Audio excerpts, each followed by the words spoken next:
In late 2019, citizens of the town of Cairo in New York's Hudson Valley learned that their tap water contained dangerous chemicals. The chemicals were allegedly introduced into the town's water from firefighting foam used in training exercises at the Greene County Fire Training Center. The training center is located near the Shingle-Kill, the source of the town water, and Angelo Canna Town Park, the site of the town well. We moved here in May of 2005. Finding out about this water really kind of has set us back a bit. We're a little bit anxious. PFAS chemicals, also known as forever chemicals, have been linked to several forms of cancer, kidney and liver diseases, thyroid issues, and preeclampsia. I have had hyperparathyroidism, and I have a lumpy thyroid. And this was just discovered within the past couple of years. So I may be a person that this is connected to. PFAS chemicals are a large class of chemicals, approximately 6,000 different ones are out there, that have been used in a wide range of industrial processes for decades. And the more we learn about this class of chemicals, the more we learn that it's likely the entire class has similar health impacts, and the more we seem to learn, the lower safe levels become. In fact, the more we learn, the more it seems there's likely no guaranteed safe level exposure to these chemicals. New York State is working to establish a nation-leading standard for PFAS chemicals in water of 10 parts per trillion.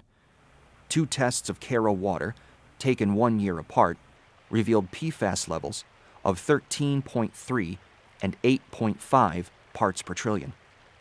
Residents were shocked to learn that the water they have been drinking for years could be dangerous. We don't know exactly what was going on, and nobody knew about those higher levels. And so we had that for 3 years. We had that we didn't know exactly what the levels were, and so people were happily drinking the water. People are concerned. I have spoken to a lot of neighbors who basically say that they, that they already filter their water. They don't drink the water here. The town of Cairo faces a difficult choice. Removing the chemicals from the water supply is expensive. I mean, no one wants their taxes to go up. No one wants the price of water to go up. But everybody wants clean water. And I don't think a board of 5 people is big enough or strong enough to make a decision on people's lives.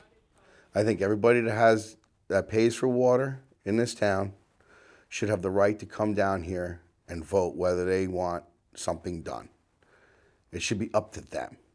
Makes you a little depressed. It's kind of like a little bit, should we move?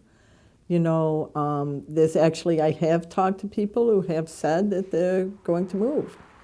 The public has the basic right and expectation that when they go to turn on the tap, the water is going to be safe for them to drink. And that's a basic responsibility of government. So it is absolutely imperative that local government, state government does everything in its power to make that basic right and expectation a reality for all New Yorkers. In the meantime, the residents of Cairo and other communities have basic questions for town leaders about the quality of their water. I'm just going to put it out there. Is the water safe to drink? Cairo is just one of the communities named in New York Attorney General Letitia James' lawsuit against several companies that manufacture products containing PFAS chemicals. And according to a Department of Health spokesperson, in addition to setting one of the nation's strictest PFAS standards, New York is also conducting one of, if not the most, comprehensive investigations of potential sources of contamination by PFAS chemicals.